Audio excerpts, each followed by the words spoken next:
La première chose qui m'a interpellée, c'est quand les gens s'arrêtaient au passage piéton. Je comprenais pas en fait pourquoi les voitures s'arrêtaient, puisque j'étais habituée à Paris à plutôt faire l'inverse. Et je me suis dit, ah, ça va être sympa ces 2 prochaines années. Je suis née à Castres et j'ai grandi dans le petit village de Labastide-Rouerou, dans le Tarn. C'était un petit village de 1000 habitants jusqu'à mes 5 ans. Et ensuite, je suis partie à Toulouse et j'ai vécu à côté de Toulouse, à Fenouillet. Exactement, c'était à peu près à 20 minutes, une demi-heure. Et j'ai fait après toutes mes études jusqu'à mes 18 ans à Toulouse avant de partir à Paris. Je partais souvent en vacances à Font-Romeu parce qu'on avait un chalet là-bas dans les Pyrénées depuis que j'étais toute petite. Et donc on passait nos hivers, nos étés très souvent là-bas. Et aussi au Pouliguen en Loire-Atlantique, pour pas dire la Bretagne, parce que du coup je sais qu'il y a encore un combat entre les deux. Mais pour moi c'est un peu la Bretagne encore, le Pouliguen. Et j'y retourne encore aujourd'hui. C'est plein de souvenirs d'enfance que j'ai là-bas et surtout les niniches qu'on mange chaque été lorsqu'on y va. C'est à ce moment-là, effectivement, où j'ai pris conscience que notre environnement dans lequel on évoluait était extrêmement important et qu'il évoluait. Il a beaucoup évolué dans le Tarn. Lorsque je retourne au lac de la Raviage, il n'a plus du tout le même visage que ce que moi j'avais dans mes souvenirs d'enfance. Et puis on voit ces paysages se transformer, s'assécher. Et ça me fait vraiment mal au cœur parce que c'est une région où il y a beaucoup d'agriculteurs et donc les conséquences sont assez terribles là-bas. J'ai fait mon école de commerce effectivement là-bas, c'était l'ESC Tours et c'était vraiment à taille humaine. Je me rappelle de cette place Plumereau où on prenait tous des verres et où on se retrouvait avec cette architecture très historique absolument magnifique.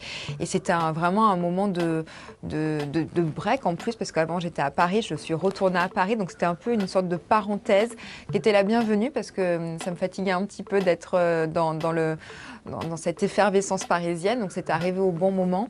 Et je me rappelle, la première chose qui m'a interpellée, c'est quand les gens s'arrêtaient au passage piéton. Je comprenais pas en fait pourquoi les voitures s'arrêtaient, puisque j'étais habituée à Paris à plutôt faire l'inverse. Et je me suis dit, ah, ça va être sympa ces 2 prochaines années. À Toulouse, de toute façon, c'est le cassoulet. Donc, c'est une base. Donc, ça, le cassoulet, c'est sûr.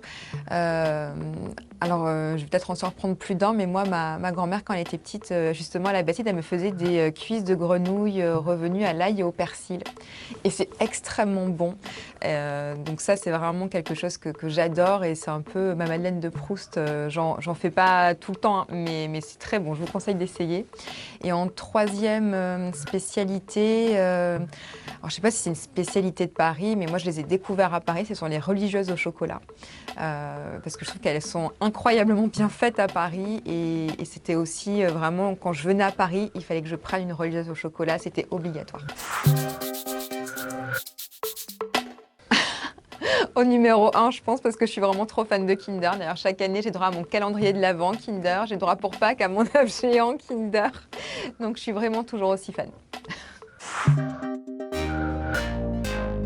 Récemment, j'ai découvert la ville de Lille et j'avoue que ça a été un gros coup de cœur. J'ai trouvé la ville absolument magnifique, il y avait une énergie de dingue qui se dégageait là-bas et j'avais pas trop envie de vivre dans une ville en dehors de Paris, mais s'il y avait une ville que je devrais choisir, je pense que ça serait vraiment Lille.